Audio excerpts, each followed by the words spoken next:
Bueno, ¿cómo están? ¿Se escucha más o menos bien? ¿Me escuchan bien, más o menos? Hagamos las pruebas técnicas de rigor. Excelente. Veo 9 participantes: Jessy, Karen, Lucía, Matías, Yamila, Sonia y Verónica. Perfecto.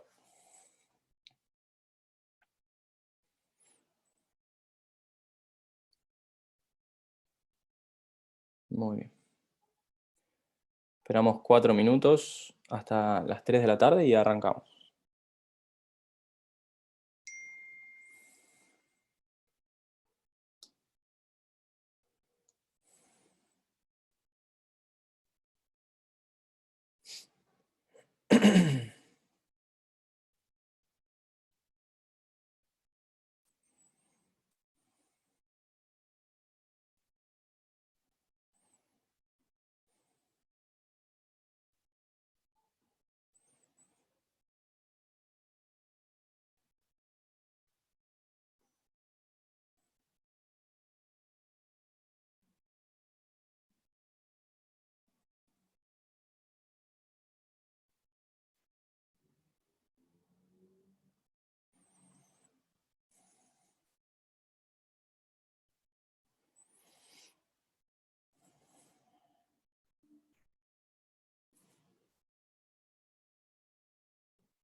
Sobre la clase de repaso, Yamila, eso habría que preguntarle al doctor Brun, que es quien organiza los cronogramas. Es muy probable que sí, pero desconozco o no tengo a mano ahora idea si hay alguna fecha ya estipulada. eh, Porque los cronogramas que hemos recibido los docentes incluyen solamente las unidades, el contenido. Pero transmito la inquietud. De hecho, lo que voy a hacer es en este momento transmitir la inquietud. Si me dan un segundo, ya mismo.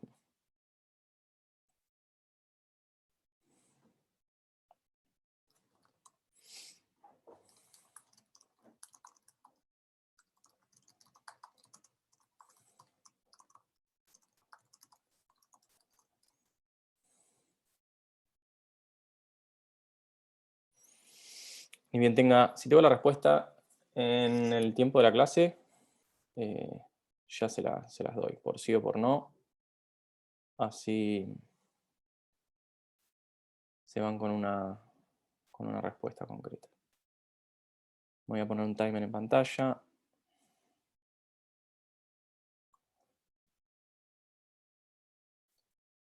Para no perderme.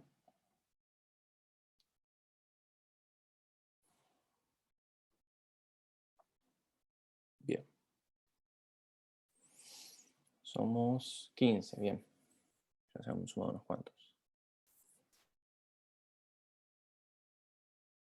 Siempre digo lo mismo, el que puede y no le complica el acceso a internet y quiere poner la cámara, tanto mejor, así hacemos un poco, todo esto un poco más similar a lo que sería un encuentro presencial. El que no, no hay problema.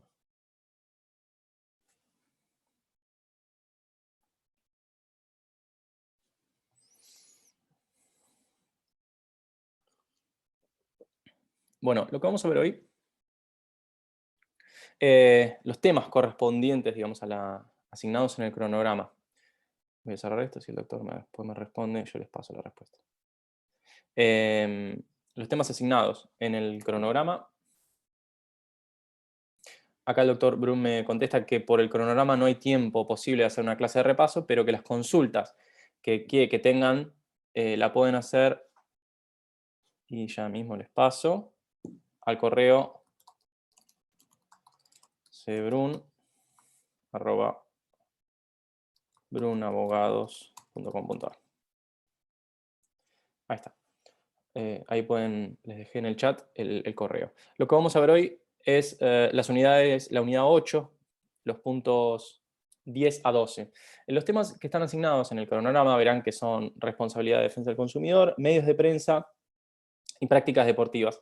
Todos estos sistemas de responsabilidad son sumamente jugosos, por así decirlo, son complejos en el sentido de que hay mucho para decir, mucho para charlar y admite también muchas reflexiones y cada uno con sus complejidades.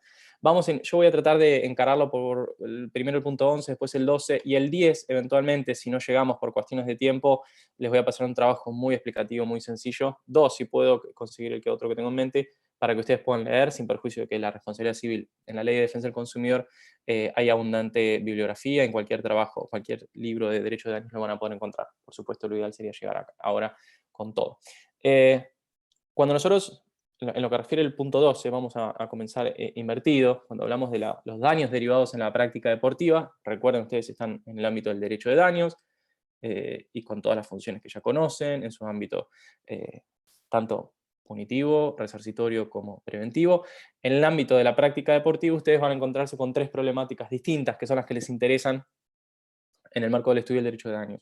Los daños que tienen que ver con la práctica de un deportista cuando lesiona a otro participante en el ámbito de un deporte, la del deportista frente a terceros y la del organizador del espectáculo deportivo. Esas son las tres órbitas que nos interesan cuando hablamos de daños derivados de la práctica deportiva. Los daños generados por accidentes deportivos, en general, ustedes saben que los deportes, todos los deportes tienen reglas y tienen, digamos, no obstante el cumplimiento de esas reglas, tienen riesgos implícitos. Hay deportes de mucha exigencia física, muchos deportes de choque, como son el boxeo, el rugby, el fútbol, etc. La pregunta es, bueno, ¿qué ocurre cuando en el marco de esas prácticas deportivas se generan daños? ¿Todo se resarce? ¿Todo es absolutamente indemnizable? Etcétera, etcétera. Esas son las preguntas que motivan estos problemas.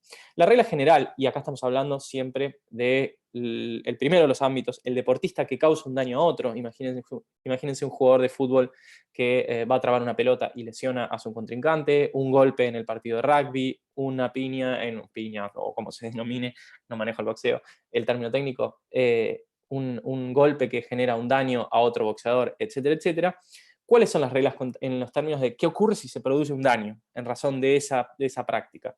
La regla general es que si el daño es causado cuando el jugador o el deportista actúa dentro de las reglas del juego, digamos, del deporte, de la práctica, en principio no hay responsabilidad civil, dado que no hay antijuridicidad en la conducta. La conducta no es antijurídica, forma parte de la práctica deportiva y el resultado está contemplado como tal, lo que hace que, más allá de ser un daño, no es un daño resarcible porque falta el elemento de la antijuridicidad. Un poco más espinoso es el tema donde el jugador actúa fuera de las reglas de juego. En el caso del fútbol, imaginemos una falta, un full, donde ya no se trata simplemente de un jugador corriendo con la pelota, sino de un jugador que comete un full, que lo sanciona el árbitro. Y bueno, la pregunta es, bueno, ¿qué ocurre si además de ese full, que es una anécdota en un partido, pero además se genera un daño?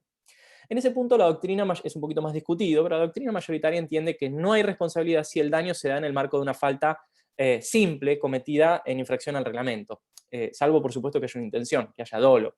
Es decir, la simple transgresión a las reglas de un juego no genera responsabilidad. Es decir, un simple full, por más que, por desgracia, la otra parte otro jugador resulte severamente lesionado, no genera responsabilidad civil. Para algunos eso es una suerte de aceptación de riesgos que asume el competidor, el lesionado. Para otros es una causal de justificación. Incluso la autorización estatal para la práctica deportiva configura una causal de justificación. Otros dicen que este tipo de cuestiones debe resolverse con la noción de culpa propia de la responsabilidad civil subjetiva y una suerte de culpa que, como ustedes saben, es un estándar que se adecua a las circunstancias de cada caso, a la diligencia que le es exigible a la gente según las condiciones o las circunstancias de persona, tiempo y lugar. Por lo tanto, se habla de la culpa deportiva. Hay que aplicar la noción de culpa adaptada a las situaciones de juego. Habrá que ver en cada caso cómo fue esa falta, cómo fue esa acción deportiva y en qué medida ese perjuicio que se genera en un jugador, bueno, obedece a una omisión de esa diligencia que el deportista tenía que observar de acuerdo a las circunstancias en las que estaba realizando la acción. Lo que en realidad considera la doctrina de manera unánime es que en casos de simple culpa o circunstancias normales del juego no se genera responsabilidad, tiene que haber por lo menos un supuesto de dolo, es decir, la intención de causar un daño, o culpa grave, una conducta gravemente culpable y antirreglamentaria. Lo mismo, la pregunta podría ser qué ocurre cuando no se da en el contexto de un partido o una contienda. Algunos deportes se practican de modo individual, no sé, imagínense dos personas que practican a la delta, dos personas que se tiran en paracaídas o vuelo en parapente, etc. En esos casos, dice la doctrina, se aplican las reglas generales de la responsabilidad civil, que usualmente involucra el sistema de responsabilidad civil regulado en el artículo 1757, que es el sistema de riesgo creado. Por lo tanto, responden de acuerdo a las reglas generales. Vamos al segundo escenario. Cuando un deportista causa un daño a un tercero, a un espectador, imagínense que, no sé, yo estoy jugando al fútbol, soy muy malo, como realmente soy, y tiro un pelotazo al arco y en vez de apuntar al arco lo tiro tan lejos que le doy en la cara a un espectador, en una práctica, imaginemos, en un espectáculo deportivo, y lo lastimo. La mayoría de la doctrina entiende que en ese supuesto las reglas, digamos, que aplican al deportista son exactamente las mismas que se aplicarían, digamos, cuando el daño se produce a un deportista, a un colega deportista, por así decirlo. Por lo tanto, si el jugador ajustó su conducta, digamos, al ejercicio normal de la práctica, en este caso en mi ejemplo el fútbol o cualquier otra, guardando un nivel habitual y razonable de conducta que puede ser predicable de ese deporte, no hay responsabilidad. Otros autores, por ejemplo Pizarro, dicen que en realidad frente a ese tercero, por ejemplo un espectador, se aplican las reglas generales de la responsabilidad civil, lo cual habrá que estarse a si se considera una responsabilidad civil subjetiva, habrá que analizar mi culpa, o si se considera una responsabilidad por alguna razón objetiva, cuál sea el factor que se juzgue aplicable. Este es más difícil, son menos comunes estos tipos de casos, pero en general la mayoría considera que se aplica el mismo estándar que les acabo de mencionar cuando se lesionan entre jugadores.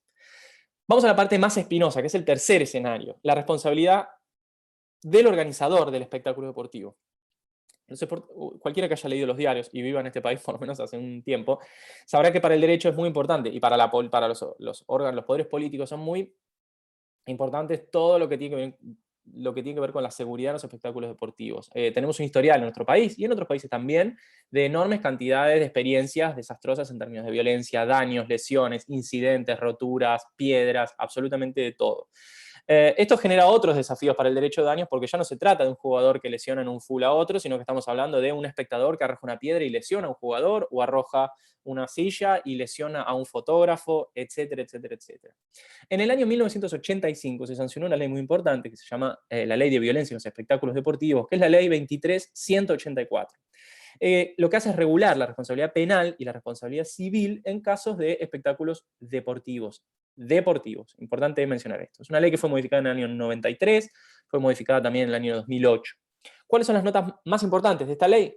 Que regula los espectáculos deportivos, no regula otro tipo de espectáculos, como puede ser un recital, etcétera, aunque se realice en estadios de fútbol.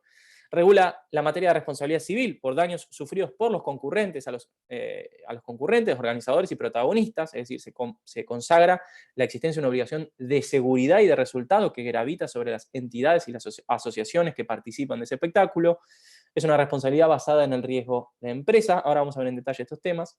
Por lo tanto, tiene eximentes de responsabilidad muy limitadas. Y es una regulación que se complementa además con la Ley de Defensa del Consumidor.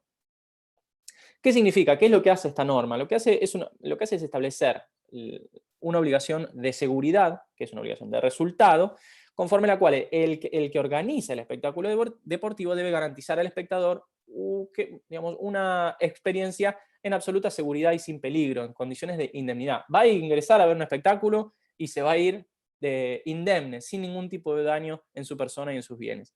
Es una obligación que asume quien organiza el espectáculo deportivo y que lleva, obviamente, una prestación de seguridad muy importante. ¿Quiénes están obligados a esta, vale la redundancia, esta prestación o esta obligación de seguridad? Las empresas organizadoras y las asociaciones que participan, aunque no sean técnicamente organizadoras. Fíjense, anoten el artículo 51 de la Ley 23.184, habla de asociaciones o entidades o asociaciones que participan de un espectáculo deportivo, que son solidariamente responsables por los daños que se generen en los estadios. ¿Qué comprende esta garantía que se aplica a estas entidades? El artículo 51, Miley. Ustedes interrúmpanme en la medida que yo pueda. En la ley es la 23.184. La garantía no comprende absolutamente cualquier contingencia, sino las contingencias que son propias de la actividad. Por ejemplo, hubo jurisprudencia en el que, no sé, una persona le agarró un infarto en el medio de la platea y las agencias de salud no lograron llegar para revivirlo. Bueno, por supuesto, es imposible garantizar cualquier contingencia y la seguridad de todos los espectadores, sino que tiene que tratarse de la seguridad vinculada a los riesgos propios de la actividad. el cacheo, el vallado, la presencia policial, el control de los ingresos, etcétera, etcétera, etcétera. La pregunta es, ¿cuál es el ámbito espacial de esta garantía que prevé la Ley 23.184? El artículo 1, que fue reformado en el año 93, consagra una solución amplia y habla de los hechos que cometen, esto es muy importante, con motivo en ocasión de un espectáculo deportivo, sea en el ámbito de concurrencia pública en que se realiza o incluso en sus inmediaciones, antes, durante o después del espectáculo. Y esto es importante porque estamos hablando de daño. Ustedes saben que los incidentes en los partidos de fútbol, y tomo el partido de fútbol por darle el ejemplo más evidente, pero puede darse en cualquier ámbito, aunque no suele ocurrir, no sé, en el ámbito del tenis, o bueno, en el rugby también ha ocurrido. Estamos hablando de daños que ocurren dentro y fuera del estadio, porque no siempre los incidentes quedan en el ámbito de la cancha de fútbol o en el estadio. A veces se extienden, y usualmente se extienden hacia las inmediaciones. El deber de seguridad, entonces, de las entidades y asociaciones que organizan estos espectáculos incluye a un espectador que no sufre daños cuando ingresa al lugar, pero también durante la celebración del espectáculo, de la partida, lo que se trate, y también al retirarse, las salidas, las playas de estacionamiento, las paradas de colectivo, etc. Es una labor que tiene que hacerse según cada caso. Por supuesto, esto no se extiende a que tiene que dar seguridad en absolutamente toda la ciudad, pero hay un razonable marco, digamos, de extensión en cuanto a esas inmediaciones en donde esa seguridad tiene que ser garantizada. El factor de atribución por el cual responden estas asociaciones, importante, las entidades o asociaciones participantes de un espectáculo deportivo son solidariamente responsables de los daños y perjuicios que generan esos estadios en virtud de un factor de atribución objetivo, es una obligación de seguridad, basado en la idea, insisto, de obligación de seguridad que es de resultado. Algunos lo encuadran en la idea de un riesgo creado, otros en una garantía, otros en un deber calificado de seguridad. Las, digamos, exposiciones teóricas pueden variar de acuerdo a los autores, pero la clave siempre es una obligación de resultado basada en una obligación de una prestación de seguridad. No interesa la idea de culpa, no interesa la diligencia con la que se condujo el organizador y las entidades que participaron. No pueden liberarse demostrando que actuaron de manera diligente. Por lo tanto, las eximentes son muy restringidas, opera el hecho o culpa de la víctima, el hecho o culpa de un tercero por quien no se debe responder, y finalmente el caso fortuito que sea extraño al riesgo propio de este tipo de espectáculos. En cuanto a quién puede reclamar estos daños, si ustedes anoten artículo 45, inciso A, de la ley 23.184, habla de aquel que se dirige al lugar de la realización del espectáculo deportivo, el que permanece en el espectáculo y también el que lo abandona retirándose. No importa si pagó la entrada, si tenía entradas gratis, si lo dejaron entrar, si se coló, no importa. Está legitimado para reclamar este tipo de daños. Los protagonistas del espectáculo deportivo también son legitimados. Imagínense un cascote que cae en la cabeza de un jugador, de un deportista, de un equipo técnico, de los árbitros. Todos aquellos cuya participación es necesaria también son legitimados para reclamar estos daños. Los miembros de las comisiones directivas, los dirigentes, empleados del club organizador, etcétera, etcétera, etcétera. El legitimado pasivo, esto es importante, ¿a quién se puede reclamar los daños bajo el sistema que prevé esta ley? Sí, dije el artículo 45. Estamos hablando primero de las entidades o asociaciones participantes, que son responsables solidarios, hablamos del club local y del visitante, cualquiera sea la intervención que se realice y cualquiera sea la distribución económica de las utilidades y los beneficios, del organizador del espectáculo de que se trate, cuando no se trata de las entidades, digamos, propiamente dichas, y finalmente el club o entidad que alquila su estadio también puede eventualmente ser responsable. Por ejemplo, si el equipo A y B juegan en la cancha de la asociación C, del club. La pregunta es, bueno, ¿la AFA responde? En realidad, la Asociación de Fútbol Argentino, para una posición minoritaria que era avalada por algunos fallos de la Corte en la década del 90, fallos Di Prisco, fallos Zacarías, se consideraba que la ley 23.184 no se aplicaba a la Asociación de Fútbol Argentino, dado que los clubes responden los dos. Sí, sí, todo aquel que participa en la organización del evento responde. Sí, sí, sí, es correcto. La doctrina en general considera, o sea, lo que decía la Corte en la década del 90, termino esta idea, es que no participan, la AFA no participaba ni ejerce control directo sobre los espectáculos, por lo tanto, no tiene que responder, o esa ley no le era aplicable. La doctrina en general considera que deben ser responsables, porque es quien determina las condiciones de seguridad de los estadios, la AFA designa canchas neutrales, define horarios, ejerce control sobre los estadios, y es el quien, digamos, observa el cumplimiento del reglamento general de esa asociación. Por lo tanto, además también tiene un provecho económico derivado de esos espectáculos deportivos, por lo tanto, y esto luego la Corte finalmente lo reconoció, la AFA debe responder. ¿Hay algún fallo relevante de la Corte en esta materia? Sí, y es importante que lo lean. Más allá de lo que yo les pueda decir, el fallo es sencillo de leer, es ameno de leer, léanlo y es corto. El fallo se llama Mosca, fallos 330 de página 563, es un fallo del 6 de marzo de 2007. Hugo Arnaldo Mosca era chofer que trabajaba para el diario Clarín, en realidad transportaba fotógrafos del diario Clarín, y estaba en el año 96 en las inmediaciones del Lanús, el Club Lanús, que jugaba con Independiente.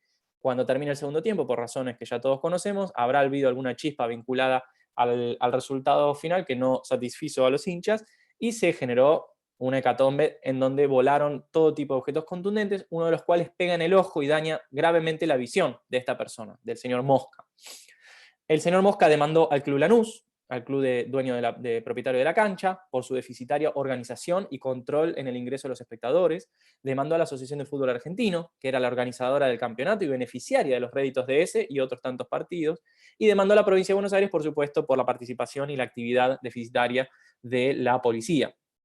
¿Qué dijo la Corte en este caso? Sobre la policía, no vamos a entrar en eso, que hace a la responsabilidad del Estado, encontró que no estaban cumplidos los recaudos para considerar responsable a la provincia de Buenos Aires por la labor de la policía. Sobre el Club Lanús consideró acreditado que hubo una lluvia de objetos contundentes que provino desde el club, uno de los cuales impactó justamente en el actor. Los clubes tienen un régimen, dijo la Corte, hablando precisamente de la ley que acabamos de mencionar, un régimen de responsabilidad civil general del Código Civil, pero se complementa, dijo la Corte, con la ley 23.184. En ese marco hubo daños, como los que sufrió Mosca, que son los que ocurren en ocasión del evento, en los términos del artículo 1 de esta ley 23.184. Por lo tanto, dice, cuando hablamos de espectadores del estadio, y esto es importante, los espectadores del estadio, dice la Corte, no deben entenderse solamente los que están en la tribuna arengando por uno u otro equipo. El fallo, Melanie, es el fallo Mosca. Sino que espectadores del estadio deben entenderse sin excluir a los que están afuera, esperando, por ejemplo, que, no, digamos, el que está esperando porque pagó la entrada y va a ingresar, o incluso el que está esperando, como el caso de Mosca, a que salgan los fotógrafos para transportarlos. Además, dice la Corte, es la costumbre que en las inmediaciones de un estadio siempre están bajo control directo o indirecto del organizador. Siempre hay policía, siempre hay seguridad en las inmediaciones del estadio. Por lo tanto, forma parte de esa obligación de seguridad que debió haber cumplido. Por lo tanto, el club es responsable, dice la Corte, en este caso. ¿Y qué pasa con la Asociación de Fútbol Argentino? La Corte afirmó que por regla las entidades que agrupan a otras entidades, como la Asociación de Fútbol Argentino, que son lo que se llaman las asociaciones de segundo grado, que aglomeran otras asociaciones, en principio no pueden responder por lo que cada asociación individual realice. Es decir, en principio no responde la asociación de segundo grado por las que hacen las de primer grado. Pero en el caso particular de la AFA, en realidad lo que ocurre es que hay que analizar si la AFA solamente representa a las entidades o participa de esa actividad. Y lo que concluye la Corte es que la AFA fue organizadora, participante y beneficiaria del partido que generó la lesión de Mosca. Por lo tanto, dijo, tiene un importantísimo grado de intervención y la consideró a la AFA solidariamente responsable con el club por los daños sufridos. Es más, dijo, si la AFA es rigurosa con la seguridad y sanciona a quienes la ponen en riesgo, bueno, tendrá menos reclamos, lo cual constituye un poderoso incentivo, dice la Corte, para que cumpla sus obligaciones. Es decir, que le duela un poco la AFA para que de ese modo la propia AFA ejerza de manera más rigurosa el control sobre la seguridad de los espectáculos deportivos. Siempre va a ser responsable, nunca se puede admitir una solución en jurisprudencia, al menos en la Corte, donde diga si siempre que ocurre el hecho A, la B va a ser responsable. Lo que la propia Corte dice, hay que analizar en cada caso cuál es la intervención de AFA.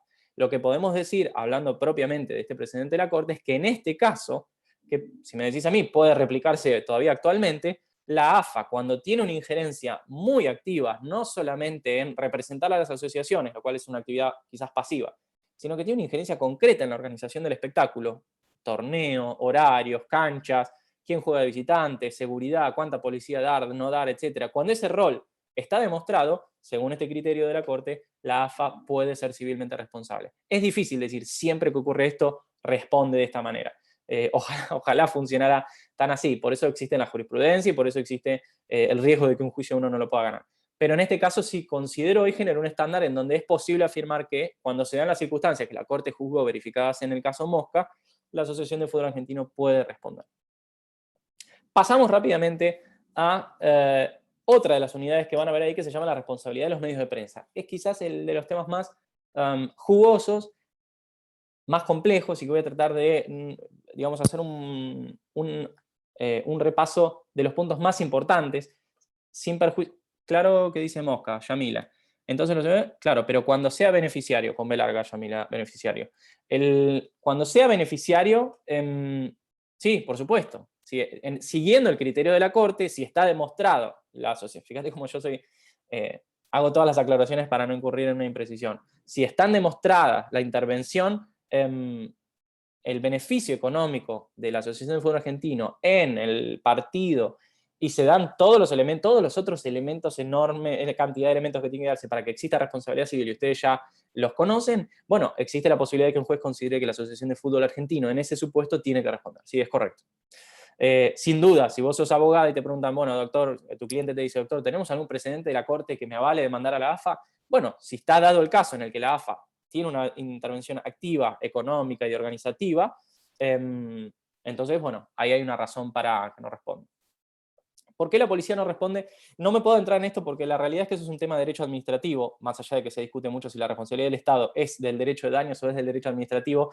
Sería entrarnos en un tema que no es de la materia, porque tiene que ver con la falta de servicio y las razones por las cuales la Corte considera que la policía en este supuesto actuó. Básicamente, si te tengo que decir como anécdota, al margen de lo que es el tema que a ustedes les puede llegar a interesar por la materia, se entendió que no se probó que la policía haya actuado por fuera de lo que razonablemente podía hacer en ese momento y de acuerdo a esas circunstancias. Por lo tanto, se juzgó que la provincia de Buenos Aires no debía responder. No era esperable un servicio de policía, que era el normal, no había ninguna contratación de un servicio extra, dice la Corte. Ese servicio de policía era el que tenía el servicio de policía común que tiene todo ciudadano cuando sale a la calle, con los pros y los contras que eso significa. Por lo tanto, la Corte juzgó que en este caso no le era exigible más a la policía. Descansó, digamos, las exigencias sobre el club. Pasamos así a los medios de prensa. Les decía, cuando hablamos de la prensa, tenemos que hablar y tener en cuenta todas las características que ustedes conocen de los medios de prensa. La importancia de la prensa, la importancia de la difusión de las ideas, de la prensa liberal, clásica como la conocen. Tienen que tener en cuenta cómo funciona la sociedad de masas, el incremento del consumo de la información, redes sociales, la publicidad, etc. En ese enorme marco de difusión de información, donde la información es un activo, y es importante no solo para los medios que la transmiten, sino para nosotros como ciudadanos en un ámbito democrático, recibirla, se pueden generar multiplicidad de daños también. Y esto ustedes lo pueden imaginar, si basta con que prendan la tele algún día y se van a encontrar con casos de sobra. Cuando evaluamos la responsabilidad civil de los medios de comunicación, estamos hablando por lo menos un juego enorme de derechos constitucionales en juego a la redundancia, y que entran en conflicto. Por un lado tenemos la libertad de expresión sin censura previa, no sé si ustedes ya han cursado Derecho Constitucional o lo van a estudiar dentro de poco, la libertad de expresión sin censura previa por un lado, el derecho a la información de los ciudadanos, el derecho a ejercer los comercios de las empresas dedicadas a la comunicación, el derecho de los periodistas a ejercer su oficio libremente, artículos 14, 32, etcétera, de la Constitución Nacional, pero también aparecen implicados derechos personalísimos, usualmente que son aquellos a los que las personas sobre las cuales la noticia recae. Estamos hablando del honor, la intimidad y la honra, dado, o sea, digamos, el conflicto que se genera es cómo resolver esta tensión entre el derecho a informar, por un lado, y los daños que puede generar esa información o esa noticia. ¿Cuál es la regla general? La antijuricidad. Cuando hablamos de los presupuestos de la responsabilidad civil de los medios masivos, lo primero que pensamos es la antijuricidad. ¿Cuándo la actividad de un medio de comunicación es antijurídica? ¿Pueden los medios publicar absolutamente cualquier cosa? ¿Puede un noticiero, puede un periódico en papel, puede un comunicador radial decir absolutamente cualquier cosa? ¿Y cuándo? ¿Qué ocurre cuando eso que dice o aquello sobre lo que versa la noticia genera una afectación a la intimidad, al honor o a la dignidad de alguien, protagonista o no de esa noticia? La regla general, y esto es muy importante, es que toda transgresión al honor, a la intimidad o a la imagen de una persona o a los derechos personalísimos de una persona derivada de la información difundida por un medio de comunicación debe ser reputada antijurídica. O sea, el principio es ese, que es la lógica que se prevé hoy al definir la antijuricidad en el nuevo código. Si hay daño en principio es antijurídico, salvo, y esto es importante, negrita subrayado, salvo que medie una causa de justificación. La causa de justificación más frecuente y relevante en el ámbito de los medios de prensa, por supuesto, es el ejercicio legítimo y regular del derecho constitucional a informar. La pregunta entonces, por supuesto, va a ser, ¿cuándo y en qué ámbito podemos considerar que ese medio de comunicación lo que ha hecho, pese a generar algún perjuicio en alguien, podemos decir que está justificado porque ejerció de manera legítima y regular su derecho constitucional a informar? Y acá se abre un abanico de detalles para mencionar. Siempre cuando hablamos de noticias, y esto es importante, el objeto y el contenido del derecho a informar tiene que ver con la noticia, con la actividad informativa, un mensaje. Estamos hablando de la información, estamos hablando de hechos, que no tiene que confundirse con la difusión de opiniones o juicios de valor. Esto ustedes saben, cuando ven un diario, ven que dice columna de opinión. Una cosa es decir, o que un periodista narre lo que ocurre en el mundo, o lo que ocurrió en el pasado, o lo que está ocurriendo en el presente, y otra cosa es cuando un periodista o cualquier otra persona vinculada a la actividad de los medios lo que hace es dar opiniones sobre lo que ocurrió, lo que ocurre o lo que considera que va a ocurrir. Eso es importante hacer ese distingo y es muy importante que tengan en cuenta en esta charla, en este encuentro, esa diferencia. Sobre los hechos podemos juzgar verdad o falsedad. Podemos ir al mundo y analizar qué evidencias tenemos para considerar que ese hecho ocurrió o no ocurrió. Las opiniones no admiten ese juicio, no se puede predicar de una opinión verdad o falsedad, porque la opinión es básicamente eso, es un juicio de valor. Es cierto que los medios rara vez presentan hechos puros, siempre hay algún margen para la opinión, cuentan lo que ocurrió, cuentan lo que ocurre, pero siempre existe, por supuesto, una línea editorial y algún margen para la opinión personal. El juicio sobre la existencia de los hechos tiene que ser, se supone, objetivo y exacto, separándolo de la opinión de quien narra. Las noticias tienen que además ser actuales. Cuando hablamos de noticias hablamos de un interés general. No cualquier cosa puede ser difundida en carácter de noticia. La noticia tiene que tener no solamente valor periodístico y comercial, sino que además tiene que haber un interés general.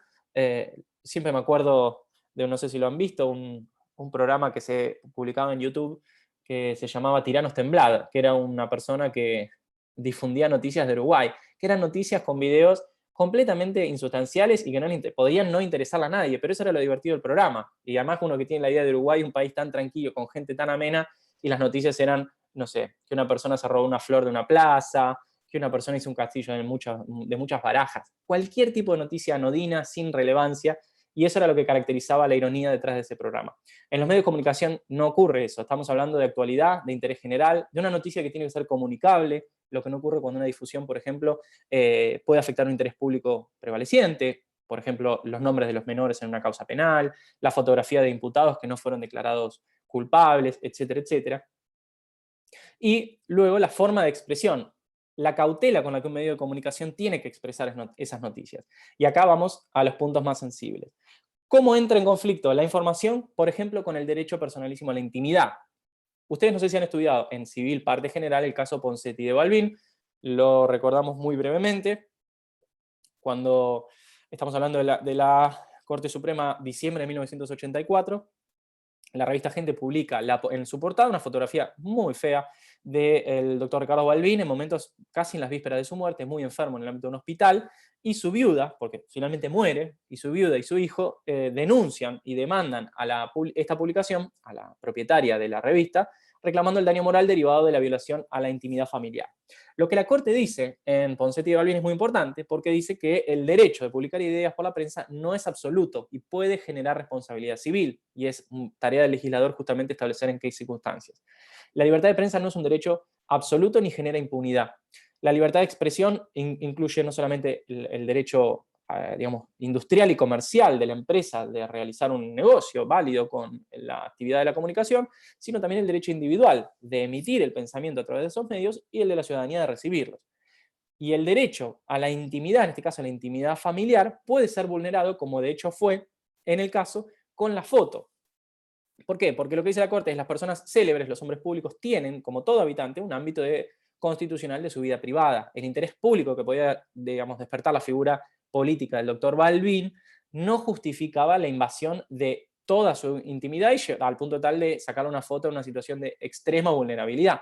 De hecho, la Corte habla de una innoble brutalidad que genera en este caso una responsabilidad civil del medio. Entonces la idea de una vida privada, la vida privada tampoco es un derecho absoluto, dice la Corte, pero es franqueable solo cuando median razones de seguridad nacional, seguridad pública, situaciones de emergencia. Nada de esto ocurría en el caso de Balbín, que simplemente estaba enfermo y de hecho estaba enfermo en las vísperas de su muerte. Por lo tanto, es muy relevante porque aparece un primer supuesto en donde el derecho a informar choca con este caso con la intimidad familiar, pero intimidad al fin, de aquel que ve afectado su derecho a la imagen. ¿Qué ocurre con la información y el honor? Y acá nos centramos en el caso Campillay y después en el caso de New York Times versus Sullivan. Nosotros, esto ya lo estudiaron ustedes, cuando estudian, han estudiado seguramente el honor, ustedes saben que el honor, nosotros somos lo que consideramos de nosotros y somos también lo que otros piensan de nosotros. Nuestra personalidad está sostenida también en base a una reputación, un honor subjetivo, que es esa honra y el aprecio que tenemos de nuestra propia dignidad, pero también un honor objetivo, que es la valoración que otros hacen en la sociedad sobre nuestra persona. Los medios de comunicación, a través de sus noticias, también pueden afectar el honor de las personas. Y los medios de comunicación deberían extremar los recaudos para que en su ejercicio legítimo de informar no terminen afectando el honor y la honra de las personas. En el caso Campillay, estamos ubicándonos en mayo de 1986, 3 diarios que fueron demandados publicaron en términos asertivos una información que involucraba y calificaba al actor, que es Julio Campillay, como integrante de una asociación ilícita, delictiva, dedicada al robo y tráfico de drogas y una serie de acusaciones muy graves. La fuente era un comunicado de la Policía Federal que estaba plagado de inexactitudes, de subjetividades, era ambiguo, genérico, no tenía ninguna solidez en cuanto a la evidencia. De hecho, los diarios se limitaron a reproducir ese comunicado sin revelar la fuente, y así surgió la noticia. La demanda fue admitida en todas las instancias, incluyendo la de la Corte Federal. ¿Qué es lo que dice? ¿Qué es lo que dice interesante el caso Campillay? Por eso se habla de la doctrina Campillay. Como había dicho en Ponseti de Balbín, el derecho a dar y recibir información, dice la Corte, no es absoluto e impone responsabilidades que pueden generarse por el ejercicio abusivo de ese derecho. Y dice, el honor de las personas no se afecta solamente con delitos penales, las injurias, las calumnias, etc., sino también con cualquier lesión injustificada que resulte de un actuar culpable en el ejercicio abusivo de ese derecho a informar. Un actuar culpable o un ejercicio abusivo, como dos cosas separadas. Lo que dice la Corte, y esto es muy importante, los medios deben difundir, debieron, porque habla del caso, pero en general a futuro el estándar puede predicarse en futuro, deben difundir las noticias que afectan o afectaron la reputación de las personas, pero atribuyendo directamente su contenido a la fuente, es decir, aclarar que lo que se dijo del señor Campillay lo dijo la Policía Federal en un determinado documento. Y utilizando además un verbo potencial o eventualmente dejando en reserva la identidad de los imputados en el ilícito. Y ahí es donde aparece la creación del estándar. Lo que la Corte reprocha es que si transcriben solo el comunicado, los periodistas y el periódico terminaron haciendo suyos esas afirmaciones, dándolas por inexcusablemente ciertas cuando no necesariamente lo eran. Y lo que hace la Corte es crear una doctrina que es muy relevante, porque no siempre los medios tienen la posibilidad fáctica y técnica de salir al mundo a verificar absolutamente todo lo que se informa. Es más, si se condicionara la posibilidad de informar a tener que verificar la realidad de todo lo que se dice, quizás el periodismo no podría existir, lo cual genera un perjuicio para nosotros como ciudadanos. La doctrina Campillay busca un poco resolver esa cuestión. ¿Cuáles serían entonces digamos, los 5 puntos más relevantes de la doctrina Campillay? Primero, que tiene que existir una fuente individualizada que emita la información. Tiene que haber una adecuación objetiva y exacta y completa entre lo que expresa esa fuente y lo que comunica el medio de prensa. Tiene que haber, por supuesto, un interés público relevante de dar esa información. No tiene que haber dolo del informador, lo cual, si hay intención de dañar, todo debate ya está terminado.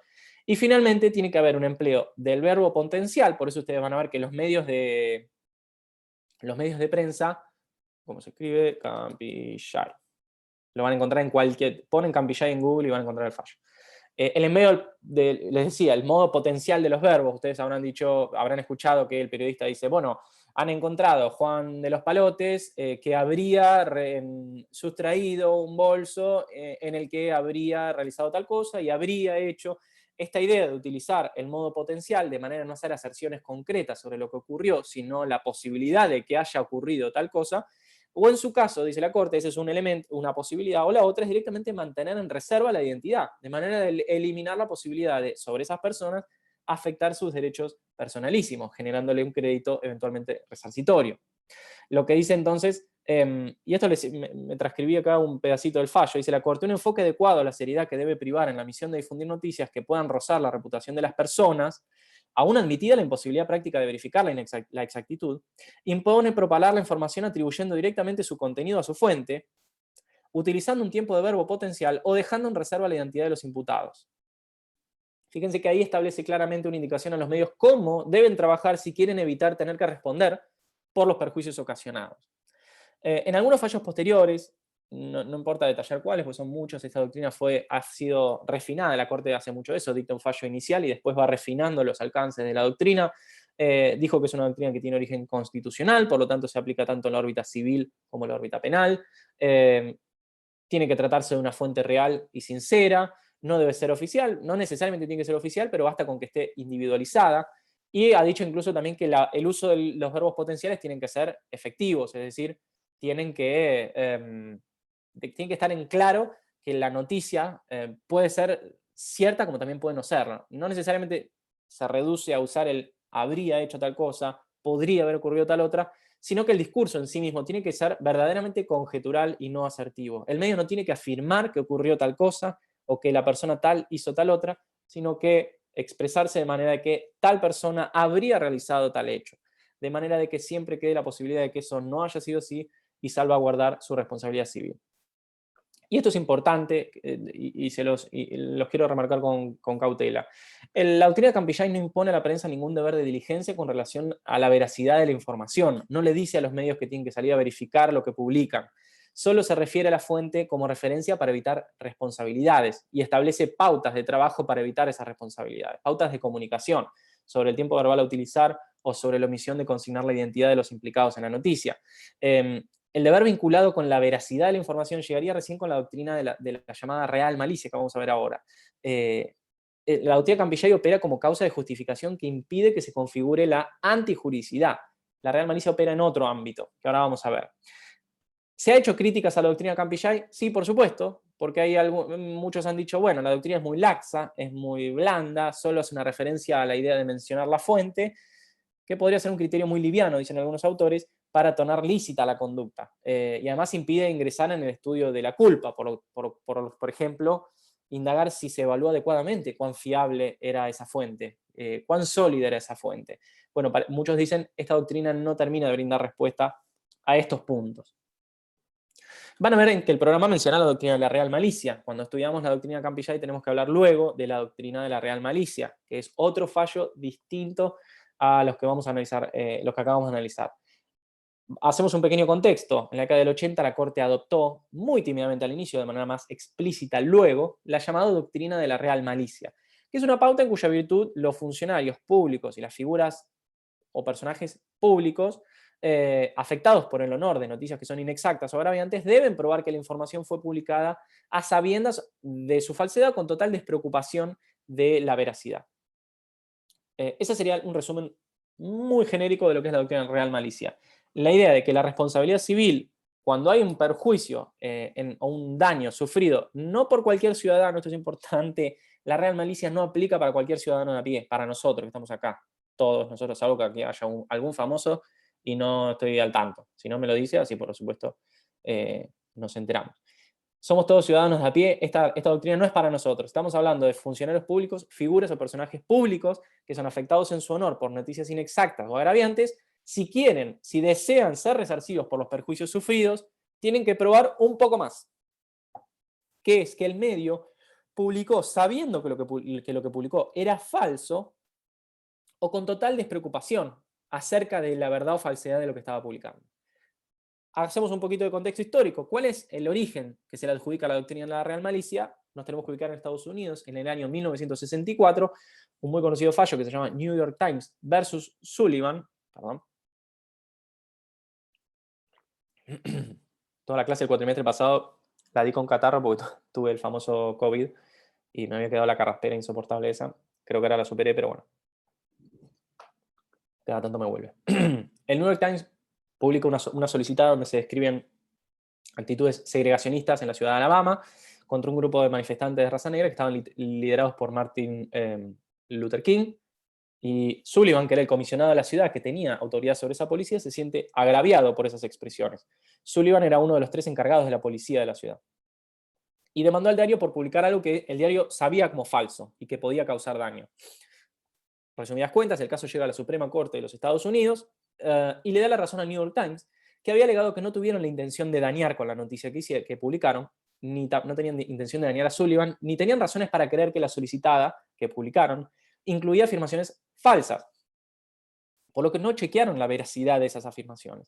Alegaron además que si tienen que chequear absolutamente toda crítica que se realiza sobre un oficial o un agente público, bueno, la libertad de prensa se vería severamente limitada. La Suprema Corte le da la razón al New York Times y precisamente resuelve eso. El oficial público, si quiere hacer, en este caso Sullivan, como autoridad que tenía injerencia sobre la actividad policial, eh, si el oficial público quiere ser responsable al medio de prensa, tiene que probar algo más, tiene que probar la real malicia del medio periodístico. Es decir, un conocimiento del medio periodístico de lo que se publicó era falso o que actuaron con un temerario desinterés sobre la verdad de lo que se publicó. Ese es el estándar de la real malicia. Luego, la Suprema Corte, en otros fallos, en el fallo de 1974, en el caso Gertz con Robert Welch, se los dejo por si les interesa, y el anterior me los anoté acá en un bloc de notas para copiárselos en el chat. Lo que la Corte diría es que si la persona afectada por la información errónea no es una persona pública, volvemos acá a que no hay ningún famoso en esta sala, pero la cuestión posee interés público, no se aplica el estándar de la real malicia. El estándar es menos exigente. No está obligado a acreditar el dolo o la culpa grave, sino simplemente la culpa. La pregunta es, ¿por qué? ¿Cuál sería la justificación? La justificación es de sentido común.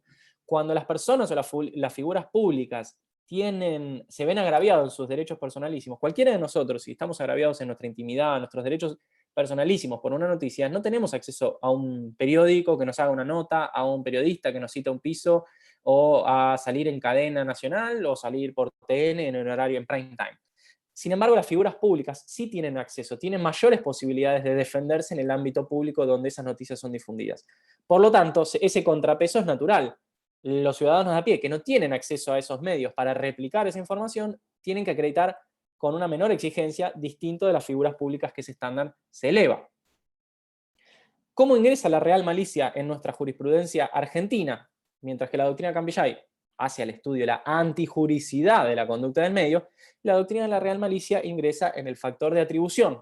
Por lo tanto, un medio periodístico puede fallar, es decir, errar en probar el ejercicio legítimo de su derecho, por lo tanto, no cumple con los estándares de Cambillay, pero igualmente puede demostrar que no actuó con real malicia y evitar ser responsable. Lo que hace la Corte con la finalidad de buscar estándares genéricos para determinar la responsabilidad de los medios de comunicación es incorporar entonces, algunos dirán, toma prestado de la jurisprudencia norteamericana, este estándar de la real malicia. Es una doctrina que tuvo una evolución muy amplia antes de ser adoptada por la Corte, pero la primera alusión aparece en el voto del doctor Petracchi, en el caso Balbín, que acabamos de mencionar, pero que después, a partir de la segunda mitad de la década del 90, varios fallos de la Corte ya la van incorporando de manera definitiva. Caso Morales Solá, caso Ramos y otros, donde ya hay una incorporación directa de la doctrina de la real malicia en la jurisprudencia de la Corte. Un detalle muy importante, me estaba anotando unos datos que no quería dejar de marcarlo, que es el test de la verdad o el test de la real malicia. Cuando hablamos de la real malicia es importante resaltar que no se trata de saber la real malicia no juzga al evaluar esta doctrina, no tenemos que indagar si un hecho ocurrió o no, si efectivamente ocurrió o no, sino que lo que se debate cuando se juzga la responsabilidad de un medio de comunicación a la luz de este estándar de la real malicia, es si el medio periodístico sabía o debía saber sobre si ese hecho ocurrió o no. Y esto es importante porque son dos juicios totalmente distintos. Una cosa es saber si A mató a B en una fecha C, y otra cosa es saber si el medio periodístico supo o debía saber que es verdad que A mató a B en el lugar y en el tiempo C. Esto es muy importante porque es esto último lo que se juzga y no lo primero. Además, esto es importante, son dos juicios de distinta naturaleza, y lo que importa es que, como es un juicio que se hace sobre el medio, es importante evaluar qué es lo que el medio sabía o podía saber con relación a la verdad de los hechos. Con relación a los sujetos alcanzados por este estándar, de acuerdo a la jurisprudencia de la Corte dijo por supuesto, que no, la doctrina de la Real Malicia, al procurar un equilibrio entre las funciones de la prensa y los derechos individuales, ha de alcanzar no solamente a los funcionarios públicos, sino también, lo amplía la Corte Argentina, a aquellos personajes que sin ser funcionarios públicos presentan un papel similar por su notoriedad, por su actividad, es decir, figuras públicas en general.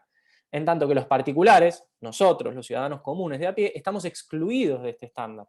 Nosotros no tenemos que probar esta culpa grave, este sabía o debió saber que era falsa la información, eso le cabe solamente a las figuras públicas. En tales supuestos, como nosotros, las personas de a pie, nos basta acreditar las reglas, digamos, las pautas comunes de la responsabilidad civil. La culpa, el daño, la relación de causalidad y la antijuricidad. ¿Cuál es la razón, insisto, de esta diferencia? Nosotros, personas de a pie, somos más débiles en el sentido frente a que, digamos, con relación a los funcionarios públicos y a las figuras públicas, porque siempre tienen tienen el acceso a los medios de comunicación, cosa que nosotros no tenemos. Eso justifica, digamos, la equiparación, la no equiparación entre las reglas que rigen un caso y que rigen otro. ¿Cuál es el fundamento de la doctrina de la Real Malicia? Siempre es exigirle algo más a los funcionarios públicos que se justifica cuando ellos tienen acceso a los medios, tienen la posibilidad de autodefenderse. ¿Cuál es el factor de atribución en el ámbito de la Real Malicia? Es un factor de atribución subjetivo. Lo aclaro porque es importante que lo noten. Es un factor de atribución subjetivo basado en la noción de culpa y de dolo. No se aplica a la responsabilidad objetiva porque no se trata de un daño causado con cosas o por el riesgo o vicio de las cosas. Hay que indagar qué es lo que el medio sabía o debió saber. Por lo tanto, es claramente una indagación sobre un comportamiento y un estándar de conducta que se considera en cada caso cumplido u omitido. Algunos autores entienden que puede en algunos casos aplicarse la teoría del ejercicio abusivo de los derechos o la responsabilidad objetiva basada en el deber de garantía o del riesgo creado. El factor de atribución se entiende, la mayoría lo entiende como subjetivo. Recuerden además, la Real Malicia opera en el factor de atribución, mientras que la doctrina Campillay opera en la antijuricidad, y la doctrina de la Real Malicia, y esto es importante decirlo, no opera, como hablamos al inicio, en el ámbito de las opiniones. Las opiniones no se pueden juzgar como verdaderas y falsas, por lo tanto, esto es un estándar que no se juzga cuando un medio lo que publica es una opinión, una columna de opinión o cualquier opinión sobre juicio de valor sobre los hechos o sobre la realidad. Solo se aplica a los hechos o a los sucesos en sentido estricto. Y tampoco se aplica, por supuesto, si la información no tiene interés público, algo que elimina, si se quiere, la noción ya de noticia, deja de ser una noticia. Estoy viendo acá el programa habla del derecho de réplica, muy brevemente. Esto no sé, ¿ustedes cursaron? Estoy pensando, porque yo estudié Derecho con otro plan. ¿Derecho Constitucional han cursado? Voy a poner los que tienen video acá. ¿Han cursado, sí o no? Sí, creo que leo que sí. Veo algunas cabezas que sí. Ustedes seguramente estudiaron el derecho a réplica en Derecho Constitucional. El derecho a réplica es un medio instrumental, es una suerte de tutela preventiva de derechos personalísimos en los cuales el afectado por una publicación que considera falsa, inexacta, agraviante, etc., y que es difundida por un cierto medio, puede buscar insertar de manera gratuita las aclaraciones a las respuestas que esa persona agraviada considera pertinentes. Se realiza con relación a la publicación, esto es importante, de hechos o de sucesos, que son siempre juzgables como verdaderos y falsos, y no con relación a juicios de valor. Y estamos hablando siempre de violación a cualquier tipo de derecho personalísimo, honor, intimidad, identidad personal, imagen, etc. ¿Cuál es el criterio de la Corte? Exacto, Sonia, exacto. El criterio de la Corte, el criterio actual de la Corte es el criterio fijado en el caso Petric del año 1998, donde la Corte corrige la excesiva amplitud que había dado en el caso Ekmejian con Sofovich, como bien dice Sonia. Página 12 había publicado un artículo en el que se atribuía al señor Domagoj ser asesor del presidente y reclutar grupos mercenarios para ser enviados a combatir a Croacia, una serie de acusaciones que el protagonista de la noticia consideró inexacto y pidió un derecho de réplica que, como suele ocurrir, el medio se lo negó. El autor lo que hizo fue demandar y ganar el pleito en absolutamente todas las instancias. La Corte reconoce el derecho a réplica, un origen constitucional de este derecho a réplica, con carácter operativo y constitucional, pero aclara que no rige para replicar afirmaciones ideológicas o para refutar afirmaciones, que como tales no son ni verdaderas y falsas, que esto es el problema que traía Ekmejian. Y recuerden, no vamos a analizar ahora, pero recuerden los hechos del caso de Ekmejian con Sofovich. Lo que opera la réplica cuando se trata de refutar cuestiones eminentemente fácticas, sucesos que ocurrieron o no ocurrieron, cuya verdad o falsedad, en términos de afirmaciones sobre esos hechos, se puede dilucidar en juicio y evaluar de acuerdo a una cierta prueba producida en un proceso.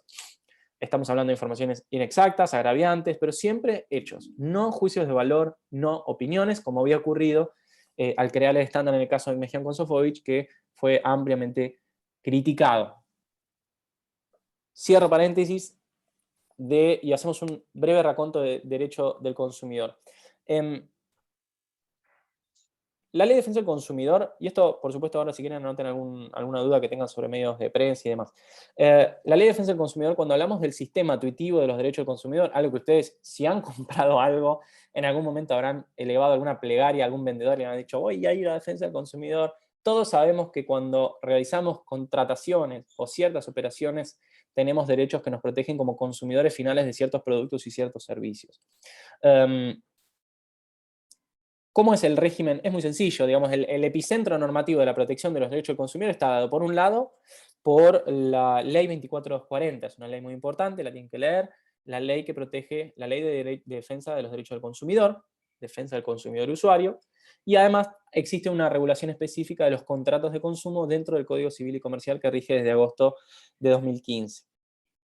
El derecho, se dice el derecho al consumo es un microsistema normativo, hay un conjunto de normas que integran el derecho de común, el derecho administrativo, pero que se generan todo un marco de protección que se complementa con otras normas que gravitan en esta materia, que es la ley de lealtad comercial, que es la ley 22.802, la ley de defensa de la competencia, etcétera, etcétera. Un montón de normas que todas conjugan a la protección de los consumidores. Cuando nosotros evaluamos, y esto es importante no confundirlo, cuando indagamos en qué supuesto se aplica la ley de defensa del consumidor, hay que leer con cuidado y con cautela el artículo 1 y 2 de la ley 24240. Lo que determina la aplicación de la ley de defensa del consumidor y de los sistemas de responsabilidad que se regulan ahí es la existencia de una relación o un contrato de consumo, más genéricamente la relación de consumo. La relación de consumo es la que determina cuándo se aplica el régimen de defensa del consumidor. La relación de consumo es el vínculo que existe entre un proveedor y un consumidor. Un vínculo, no necesariamente un contrato. Existen los contratos de consumo, por supuesto, pero la relación es un vínculo jurídico entre consumidor y proveedor. El consumidor, definido en el artículo 1 de la ley 24240 o en el artículo 1092 del Código Civil y Comercial, hablamos de una persona humana o jurídica, importante, una firma puede ser una persona de existencia ideal, como la llamaba Vélez Sarsfield, puede ser consumidora, es aquella que utiliza adquiere o utiliza en forma gratuita o onerosa bienes o servicios como destinatario final, en beneficio propio o de su grupo familiar. Compro una tele, me la llevo a casa y la uso con mi familia. Compro un alfajor y me lo como. Compro un auto para utilizarlo. Lo que se les ocurra. Gran parte de los contratos que celebran ustedes en su día a día son contratos de consumo. Distinto sería el supuesto en donde yo soy dueño de una fábrica de alfajores y compro una máquina que empaqueta alfajores y la coloco en mi cadena de producción. Ahí ya no hay una relación de consumo, porque eso lo estoy comprando no para un destino final mío, de mi grupo familiar, sino que compro un insumo que lo coloco en una organización productiva, en una empresa, por lo tanto, no se aplica la ley de defensa del consumidor. Existe también el llamado consumidor por equiparación, que es el que no es parte de una relación de consumo, pero como consecuencia o en ocasión de esa relación de consumo adquiere o utiliza bienes o servicios en forma gratuita o onerosa. Por ejemplo, compro un sifón, y estos son casos reales, compro un sifón de soda que explota en la mesa y lastima a toda mi familia. No se podrá decir, no, mire, su hija no compró este sifón, lo compró usted, así que solo usted puede reclamar. Mi hija, mi hijo, mi hermano, lo que sea que estén allí, son personas, son consumidores por equiparación, porque sin haber sido parte de la relación de consumo, es como consecuencia en ocasión de ella que adquieren o utilizan un bien o un servicio, que en este caso, en el ejemplo que les estoy dando, versa sobre un destino final, un beneficio familiar y además un hecho generador de un daño.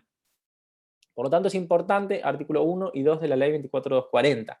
Es el mismo artículo 2 y el artículo 1090 de la ley 24240, perdón, y el artículo 1093 del Código Civil y Comercial. En general me aburre hablar de artículos, pero se los menciono para que tomen nota. El proveedor es el otro polo de la relación de consumo, que es aquel que acapara, digamos, todo lo que es la oferta en términos económicos del producto o del servicio, en la medida en que esa actividad se realice en el marco de ese vínculo jurídico. Son todos los que están del otro lado del mostrador, ¿sí? Garbarino, Frávega, el kiosquero, el que me vendió la soda, el que la fabrica, etcétera, etcétera, etcétera. El artículo 2, insisto, define el proveedor y excluye en el segundo párrafo a las profesiones liberales que tienen título universitario y matrícula otorgada por colegios profesionales. Es decir, ustedes cuando sean abogados, un contador, un arquitecto, por más que ustedes contraten un producto o un servicio como destinatarios finales, no se les aplica a esa relación la ley de defensa del consumidor. ¿Sí? Esto es importante. Si ustedes dicen, bueno, un abogado, no sé, no actuó como yo quería, le quiero reclamar, ¿voy a defensa del consumidor? No, porque el abogado es un servicio profesional liberal que requiere título universitario y tiene control colegial de los colegios profesionales, por lo tanto está excluido de la aplicación del sistema normativo que tutela al consumidor. Entonces, insisto, tenemos relaciones de consumo y tenemos contratos de consumo. Por ejemplo, yo contrato con Garbarino la compra de un televisor marca Samsung, ¿sí? Con Garbarino yo celebré un contrato de consumo, celebré un negocio, entrego un precio, Garbarino me da una cosa, celebré una compraventa. Sin embargo, yo con LG o Samsung, no sé qué marca dije, con Samsung, tengo una relación de consumo, porque no celebré directamente con él un contrato, pero tengo un vínculo del cual emergen una serie de consecuencias muy importantes y que me otorgan prerrogativas, obligaciones y prerrogativas en uno y otro sentido.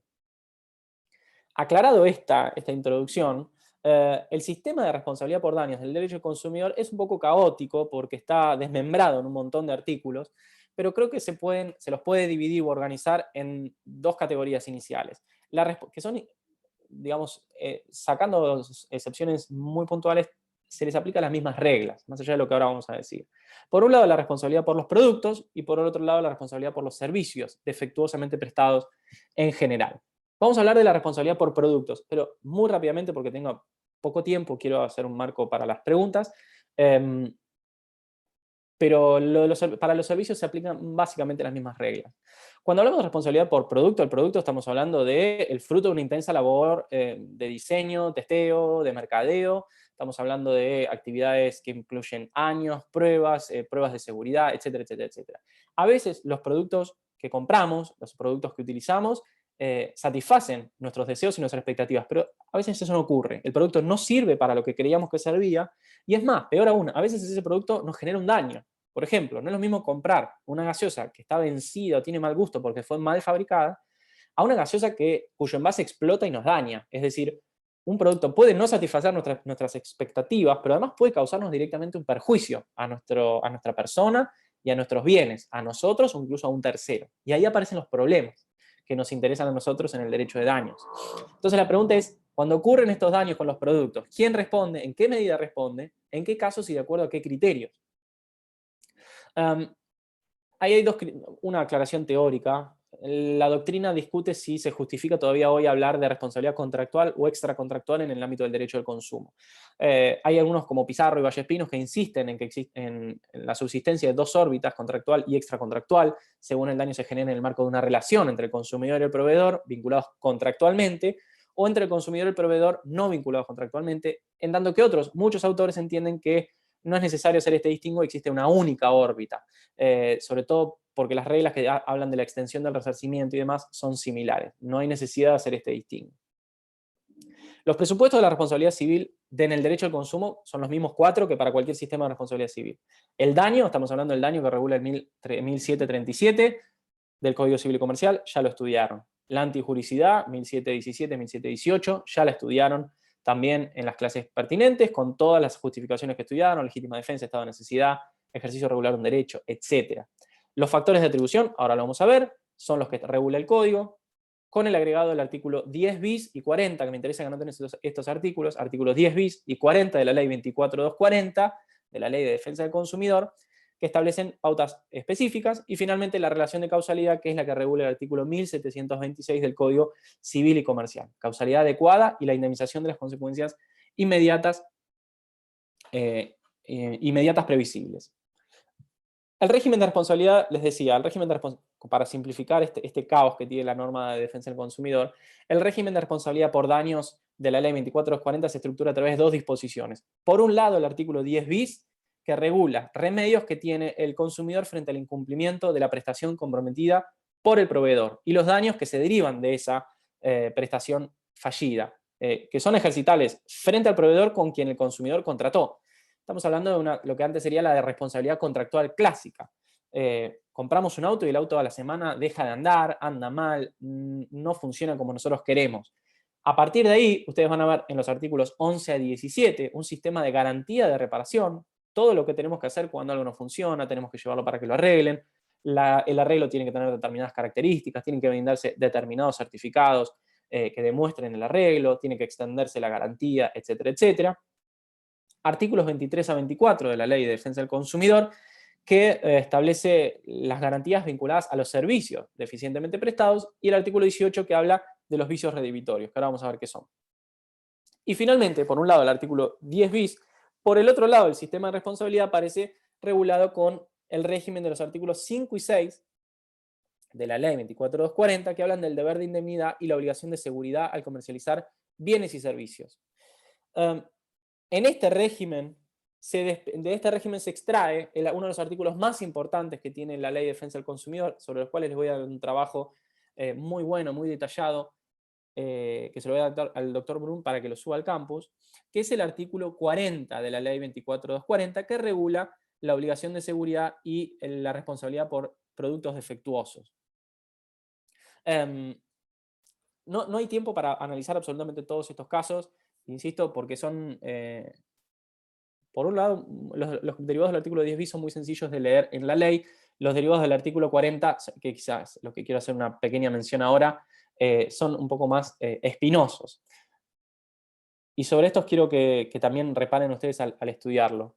La responsabilidad por los daños derivados de digamos, cuando ustedes tienen un producto, insisto, los tipos de daños que pueden generarse por los productos defectuosos pueden generar la frustración a la prestación en sí misma, insisto, el tele se ve mal, no me gustan los colores, funciona raro, el control remoto no funciona, y después los daños derivados no por las expectativas derivadas del producto, sino por el producto y los perjuicios que me genera a mi persona y a mis bienes. Ya hablamos del tele, no sé, que explota, no sé, un tele que explote, pero un producto donde ya me genera un perjuicio directamente a mí, ya no en cuanto a las expectativas del producto, sino el daño que me genera a mi persona y a mis bienes.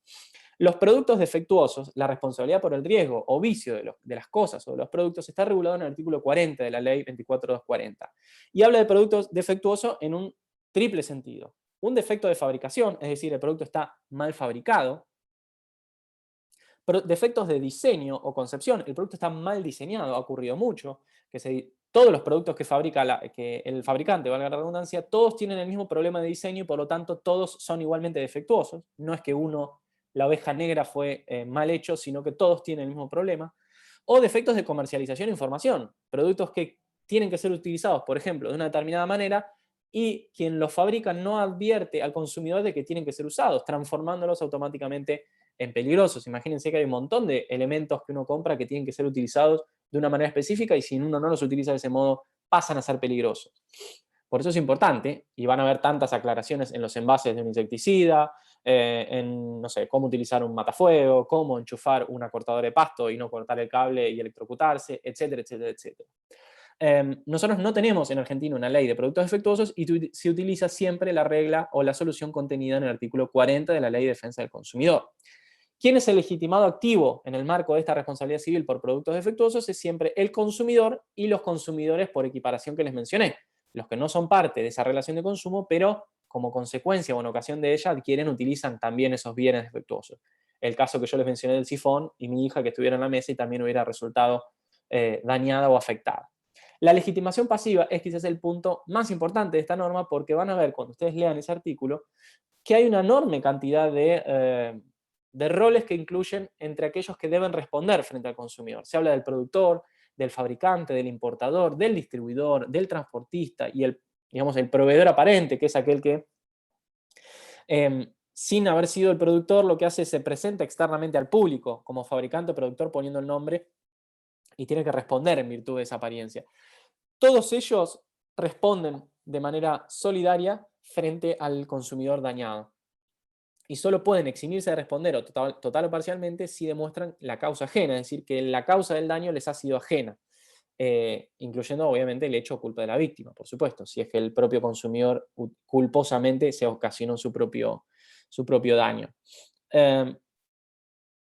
Esta norma, sobre este punto, y esto es importante decirlo, esta norma ha dado una multiplicidad, digamos, de debates, y es la norma preferida con la que en general los actores, los abogados, tratan de encuadrar cualquier responsabilidad del consumidor, porque es la norma más generosa con la víctima, porque tiene muchas personas a quien demandar, quienes responden, a ver si tengo la ley acá, vamos a poner en pantalla, 24.240, que responde frente al consumidor, y una legitimación activa amplísima.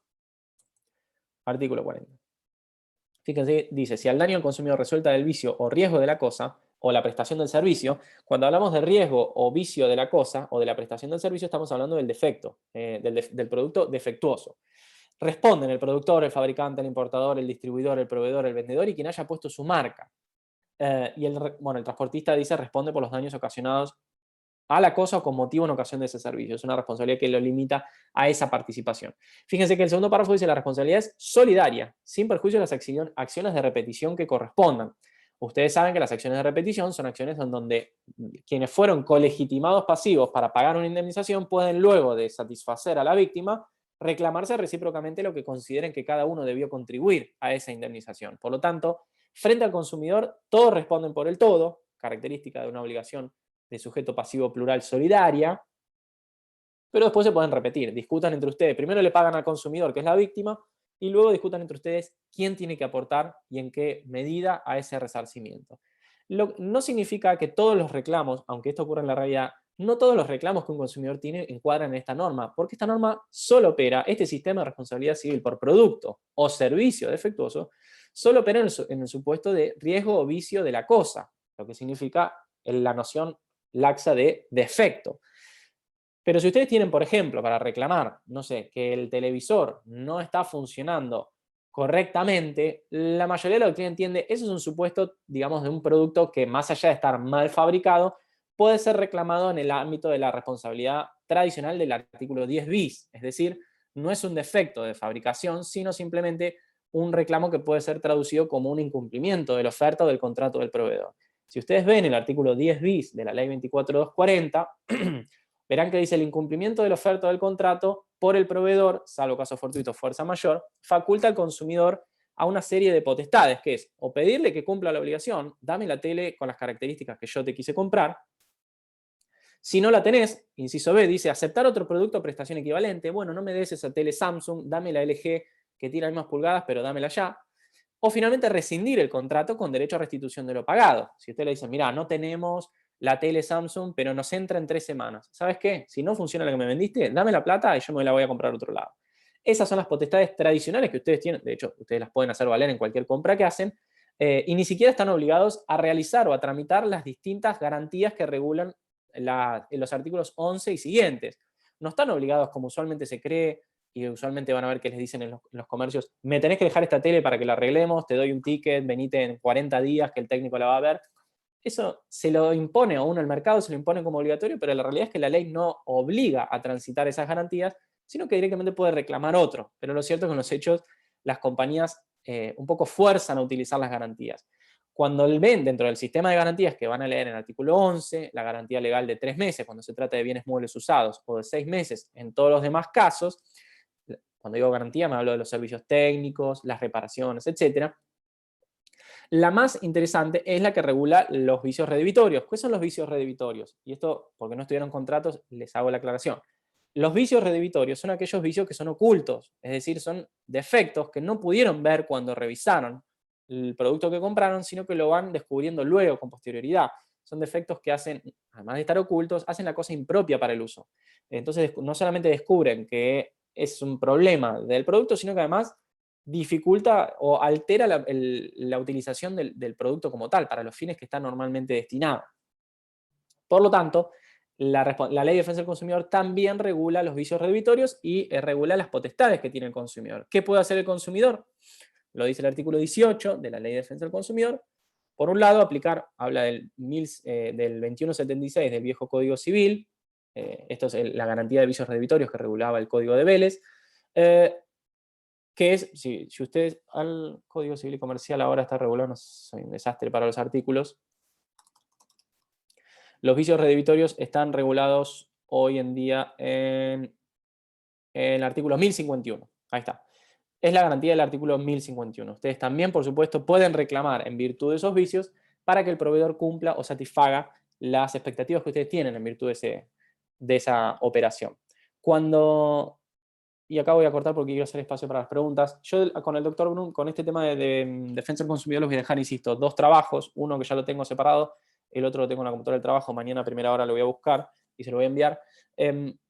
Lo más importante, o aquello en lo que yo les pido que hagan foco, es distinguir en qué supuestos se aplica la ley de defensa del consumidor, es decir, el concepto de consumidor aparente y de proveedor, y la distinción entre la responsabilidad que regula el artículo 10 bis y el sistema de responsabilidad que regula el artículo 5, 6 y 40, como 2 polos para estudiar y ordenar el sistema de responsabilidad civil de la ley de defensa del consumidor, que es un poco, si se quiere, inorgánico.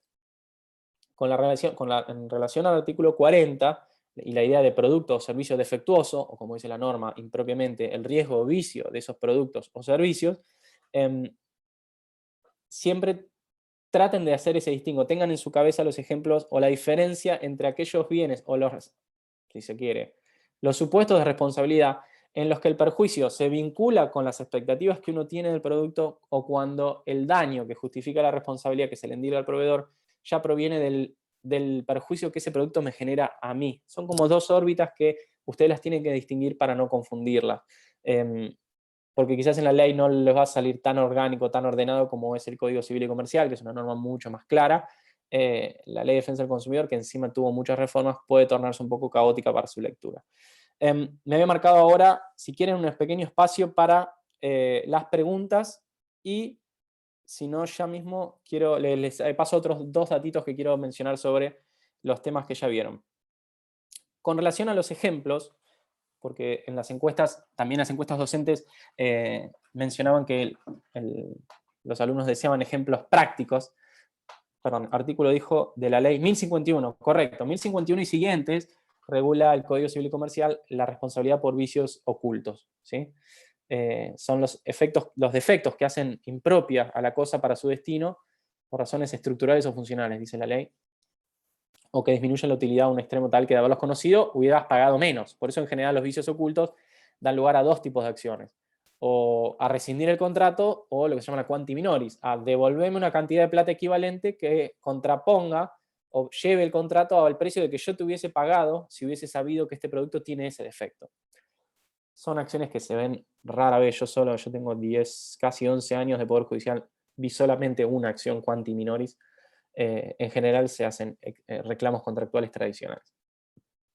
Esto es para Yamila, que me preguntaba. No.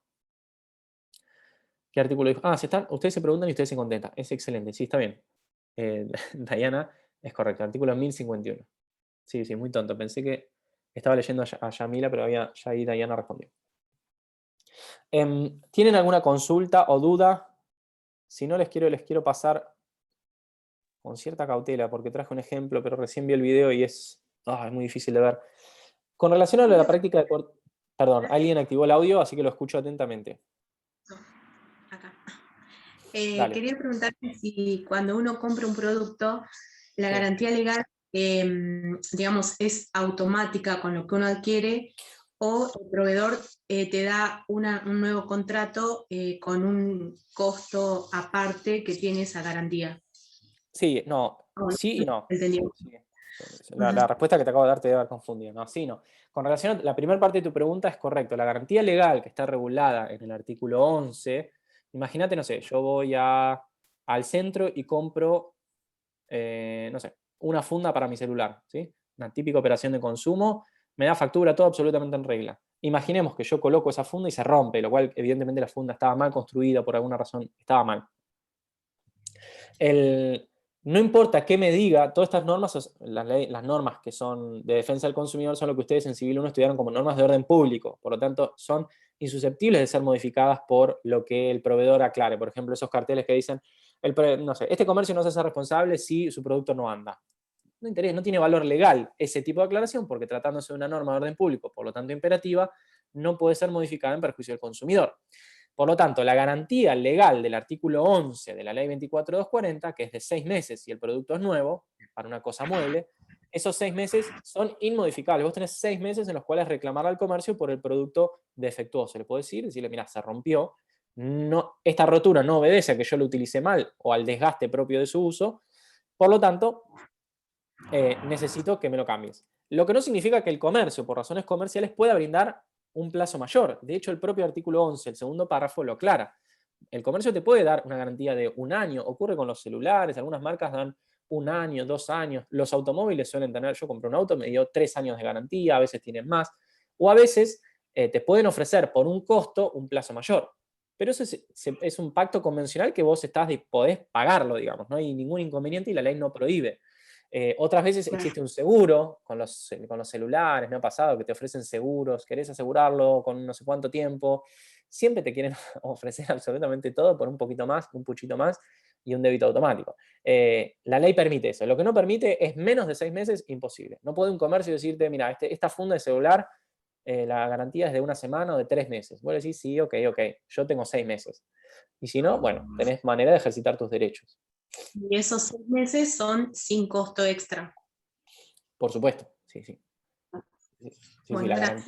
garantía, no, por supuesto, la garantía siempre es sin ningún costo. Lo cual, insisto, esto es lo que dice la ley, después ustedes en la vida ya se habrán encontrado que las cosas no ocurren como la ley dice. En Mercado Libre, por ejemplo, les habrá pasado, que te dicen, sí, es verdad, estuvo fallado, bueno, mándamelo a Capital y el transporte pagalo vos. Y técnicamente el transporte por una garantía no lo tiene que pagar el consumidor. Todos los costos derivados del ejercicio de esta garantía tienen que ser a cargo del comprador, del vendedor, quien te provee ese bien. Y bueno, usualmente te los cobran o entras en discusiones. Todo esto, insisto, es lo que dice la ley, de ahí a la práctica, pues, como siempre ocurre, hay un largo trecho.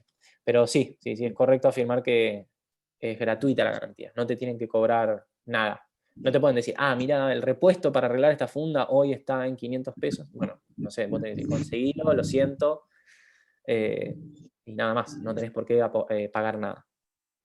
Bueno, gracias. Por favor. De hecho, hace poco, una anécdota, un caso me pasó que desde la concesionaria me llamaban diciendo, bueno, Mario, yo uso el auto muy poco, vivo cerca del tribunal donde trabajo, y me decían, bueno, usted está por cumplir el año, recuerde que a los 10.000 kilómetros, ¿cómo era? A los 10.000 kilómetros o al año tiene que hacer el service porque si no se le perjudica la garantía. Algo muy común cuando uno compra un 0 kilómetro. Y después dije, pero mi auto tiene 3.000 kilómetros, ¿cómo voy a analizar ahora, a revisar, pagar un arreglo, un service carísimo por un auto que tiene 3.000 kilómetros, está habitualmente nuevo? Y claro, después la chica me reconoce, bueno, en realidad no, es a los 10.000 kilómetros. Lo de que lo revise al año es un consejo. Digo, no, ¿cómo un consejo? No me aconseje que gaste 10.000 pesos en un service. Yo para consejo llamo a mi papá y le digo que me dé un consejo de vida, no gastar 10.000 pesos en un service. Fíjense la importancia de también las condiciones con las que uno contrata estas garantías, en este caso extendida 3 años, una buena garantía, pero me la condicionan a extender ese plazo a que yo en el marco del ejercicio de que realice 10.000 kilómetros con el auto tengo que pagar un service que sale por supuesto una fortuna. Así que siempre las compañías están dentro de estos permisos legales de habilitar mayores plazos de garantía, por supuesto imponer algunos costos, y algunos muy altos. ¿Alguna otra duda, inquietud? Yo les decía como ejemplo, y con esto terminamos, si quieren así no los aburro, hubo un caso muy interesante de práctica deportiva que se me venía recién a la mente, y es un fallo lindo para que lean. Ahí está el video en YouTube de la lesión, pero les digo, los que son impresionables, o los que le dan cosquillas, las lesiones, les pido que no lo vean, porque es un video bastante crudo para ver, de una lesión que se dio, yo no sé nada de fútbol, así que lo que voy a decir puedo tener un margen de error, que se dio en un partido de Alvarado contra Aldo Civi, en donde un jugador denominado Camoranesi lesiona a un jugador exjugador, que hoy pertenece al Ministerio Público Fiscal, que es el doctor Piso. El fallo se llama Piso con Camoranesi, donde el jugador Camoranesi le aplica una patada al señor Piso, que es, insisto, muy difícil de ver. Si quieren buscarla en YouTube, pongan Camoranesi patada o algo por el estilo, pueden ver, pero esa patada y la lesión impresionante que se gestó, me da cosquilla de solo recordarla, la lesión que se generó a partir de ese caso generó un daños y perjuicios realizado por la persona contra el jugador. Lo interesante de ese precedente es que los jueces no estaban del todo de acuerdo sobre si esa jugada, que fue un full, de hecho el árbitro cobró full, creo que después expulsó al jugador, pero en definitiva se trataba de un partido de fútbol en una pelota trabada, como dicen los que saben, donde había una pelota que fue disputada por dos jugadores, pero en ese encontronazo uno de los dos, el demandado, realizó un movimiento muy polémico y los jueces tuvieron una mirada muy distinta. El primer juez que votó es el doctor Ramiro Rosales Cuello, consideró que era una patada ostensiblemente culposa, es decir, había un incumplimiento grave de las reglas de la práctica deportiva y por lo tanto consideró civilmente responsable al jugador, pese a haberse hecho en el contexto de una disputa deportiva.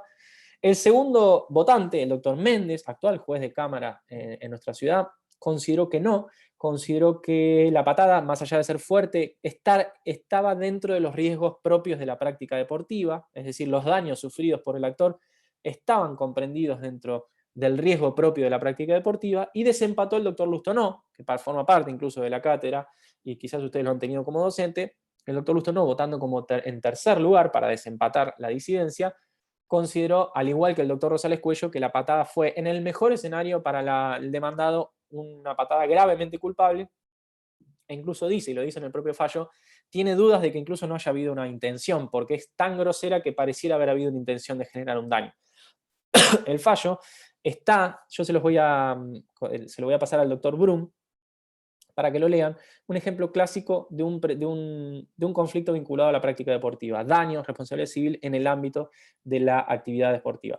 Es un fallo sencillo, se lee fácil, no les va a generar, no les va a insumir demasiado tiempo, no les va a complicar el estudio de la materia, pero es interesante que lo lean para también ver cómo no todo es tan claro en el derecho y a veces, más allá de los conceptos que uno tiene claro, la culpa deportiva, el daño en la actividad deportiva, todo lo que ustedes estudian, pero en un caso concreto, todo esto termina en ver un video, porque en definitiva la prueba central es el mismo video que les digo que pueden encontrar en YouTube, y analizar si hubo allí, dentro de lo que sería esta vara de la culpa deportiva, donde por arriba hay responsabilidad y por debajo no, dónde se ubica cada caso puntual. Y es lo lindo también del derecho, que no todo es tan blanco y tan negro, tan claro. A veces los límites entre responder y no responder son bastante difusos. ¿Alguna consulta? Estoy viendo acá todos los que estamos presentes. ¿Alguna duda o inquietud particular?